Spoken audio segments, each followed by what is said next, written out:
حضرت مالک بن دینار فرماتے मैंने 60 हज किए। एक हज के मौके पर मैंने बड़ा रश देखा, लाखों का इज्तिमा हुआ। मेरी बातों की समझ तो आ रही है ना आप दोस्तों? जो नहीं बोल रहे उन्हें भी आ रही है ना? अल्लाह जज़ा दे।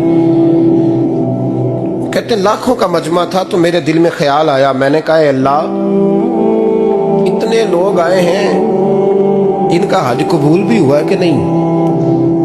फरमाते मैं सोच रहा था तो रात को ना ख्वाब में मैंने किसी कहने वाले को कहते हुए सुना कि सब का कबूल हो गया है। बल्ख का रहने वाला मोहम्मद बिन हारून बल्खी है, उसका हज कबूल नहीं।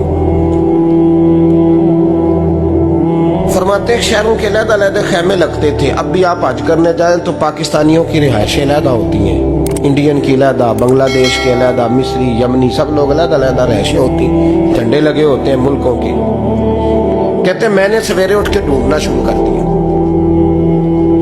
ढूंढता हूँ वो बंदा मिले। कहते जहाँ बल्ख शहर के लोग रहते थे वहां चला गया तो मैंने लोगों से पूछा तुम में मोहम्मद बिन हारून बल्खी कौन है? लोग कहने लगे वो तो बड़ा नेक आदमी है, परहेजगार है, बड़े भोले भाले, बड़े अल्लाह वाले, रियाज आपको बस हम ही जानते, वो तो बड़ा नेक है, परहेजगार आदमी। मैंने कहा अच्छा कहाँ है? उन्होंने कहा पहाड़ के पीछे उसने खैमा लगाया हुआ है, सारी रात इबादत करता है, सारा दिन रोजा रखता है, कायमुल लैल है, साइमुद दहर है। क्या बात? फरमाते मैं उन लोगों की बात सुन के हैरान हो गया कि मुझे क्या बताया गया, ये क्या कह रहे हैं? फरमाते मैं पहाड़ के पीछे गया। हज़रत मालिक बिन दीनार अलैहि रहमा फरमाते हैं जब मैं वहां पहुंचा तो मैंने उस शख्स को मुसल्ले पे बैठे देखा। कसरत इबादत के आसार उसके वजूद पर नजर आ रहे थे, सीधा बाजू उसका कटा हुआ था। फरमाते 2 रकते मुकम्मल करके ना मैंने उसे अस्सलाम वालेकुम कहा तो मुझे कहने लगा वालेकुम अस्सलाम, आप मालिक बिन दीनार हैं? मैंने कहा बड़ी इसकी फिरासत है। फरमाते फिर उसने ठंडी सांस ली, कहने लगा आपको ख्वाब आई होगी कि मेरा हज कबूल नहीं हुआ। फरमाते मुझ पर और बिजली गिरी कि क्या कह रहा? मैंने कहा यार लोग भी तेरी तारीफ कर रहे हैं और तेरी बसीरत भी बड़ी है, तो ये माजरा क्या है? कहने लगा आप ना पूछें। ये कह के उसने रोना शुरू किया, देर तक रोता रहा। मैंने कहा नहीं यार तू बता। कहने लगा नहीं आप ना पूछें, आप नाराज हो गए। मैंने कहा मैं नहीं होता, तू बोलना। कहने लगा हुजूर 24 साल हो गए मुझे हज करते हुए, 24 साल, 24वां हज है मेरा, और हर साल कोई अल्लाह का वली आके बताता है कि जा चला जा तेरा कोई नहीं कबूल हुआ।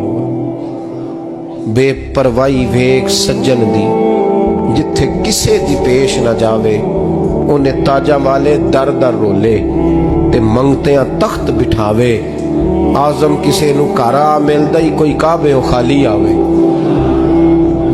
कहते हैं उसने मुझे कहा हुजूर 24वां हज है, हर साल कोई बताता है।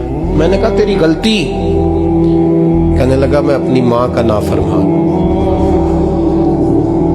मैंने कहा वाकया क्या हुआ? कहने लगा हजरत अल्लाह ने मुझे दौलत दी, माल दिया, जमीनें दी तो मैं अय्याश हो गया। इमाम मालिक बिन दीनार रहमतुल्लाह अलैह फरमाते हैं मुझसे कहने लगा पैसे आए तो मैं अय्याश हो गया। रमजान का महीना था, असर के बाद मेरी अम्मा इफ्तारी की तैयारी कर रही थी, मैं गया, मैंने कहा शराब पी हुई, अम्मा रोटी दे, तो अम्मा कहने लगी शर्म कर, शर्म कर, रोजा रखा नहीं तो जिन्होंने रखा है उनका तो ख्याल कर। कहते अम्मा की बात का मुझे गुस्सा लगा।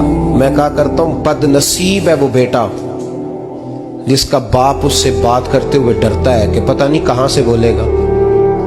बदनसीब नहीं वो बेटा जिसकी माँ उससे बात करते हुए सहम जाती है कि पता नहीं कौन सी बोली बोलेगा। बदनसीब नहीं कि माँ बाप भी जिससे खोल के बात ना कर सके। हजरत मालिक बिन दीनार से कहने लगा अम्मा ने जब कहा ना शर्म कर तो मुझे गुस्सा आया, मैंने माँ को थप्पड़ मारा और मेरी माँ जलते हुए तंदूर में गिरी। लोगों ने मुझे पकड़ के अंदर बंद कर दिया कमरे में।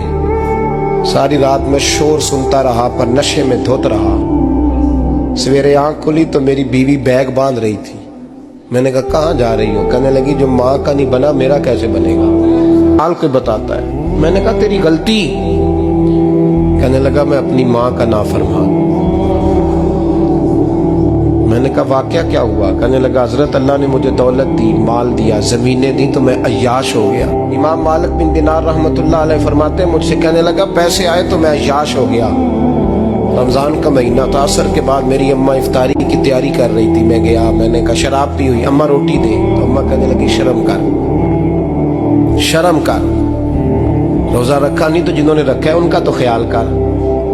کہتے اماں کی بات کا مجھے غصہ لگا، میں کہا کرتا ہوں بد نصیب ہے وہ بیٹا جس کا باپ اس سے بات کرتے ہوئے ڈرتا ہے کہ پتہ نہیں کہاں سے بولے گا۔ بد نصیب نہیں وہ بیٹا جس کی ماں اس سے بات کرتے ہوئے سہم جاتی ہے کہ پتہ نہیں کون سی بولی بولے گا۔ بد نصیب نہیں کہ ماں باپ بھی جس سے کھول کے بات نہ کر سکے۔ حضرت مالک بن دینار سے کہنے لگا اماں نے جب کہا نا شرم کر تو مجھے غصہ آیا، میں نے ماں کو تھپڑ مارا اور میری ماں جلتے ہوئے تندور میں گری۔ لوگوں نے مجھے پکڑ کے اندر بند کر دیا کمرے میں، ساری رات میں شور سنتا رہا پر نشے میں دھوت رہا۔ سویرے آنکھ کھلی تو میری بیوی بیگ باندھ رہی تھی۔ میں نے کہا کہاں جا رہی ہو؟ کہنے لگی جو ماں کا نہیں بنا میرا کیسے بنے گا؟ میں نے کہا میری اماں کا وہ تو لوگوں نے رات کو ہی دفن کر دی جنازہ پڑھ کے۔ تڑپ کے کہنے لگا مجھے کیوں نہیں بتایا؟ تو کہتے ہیں لوگ کہنے لگے تیری مرتی ہوئی ماں کہہ گئی تھی اسے میرا منہ نہ دیکھنے دینا، میرے جنازے کے قریب نہ آئے۔ حضرت مالک بن دینار فرماتے ہیں جب اس نے یہ بات سنائی تو میں نے بھی اس کے منہ پہ تھپڑ مارا۔ میں نے کہا تو اسی قابل ہے۔ کہتے ہیں وہ رونے لگا، حضور دعا کرے اللہ مجھ سے راضی ہو جائے۔ کہنے لگا جب ماں کی انتقال کی خبر ملی تو میں نے کلاڑی لے کے وہ ہاتھ کاٹ دیا جس سے ماں کو مارا تھا۔ میں نے ساری جائیدادیں خیرات کر دی۔ 24 سال ہو گئے، 24 سال ساری رات نماز پڑھتا ہوں، روزہ رکھتا ہوں، حج کرتا ہوں، پر ہر سال کوئی آ کے کہتا ہے جا دوڑ جا تیرا کوئی نہیں قبول ہوا۔ حضور دعا کرے مالک راضی ہو جائے۔ فرماتے میں تھپڑ مار کے آ گیا، میں نے کہا تجھ سے راضی ہو جائے اتنے ظالم سے؟ امام مالک فرماتے رات کو آ کے سویا تو مجھے خواب میں رسول پاک کا دیدار ہوا، تو نبی پاک علیہ السلام نے فرمایا مالک تو اسے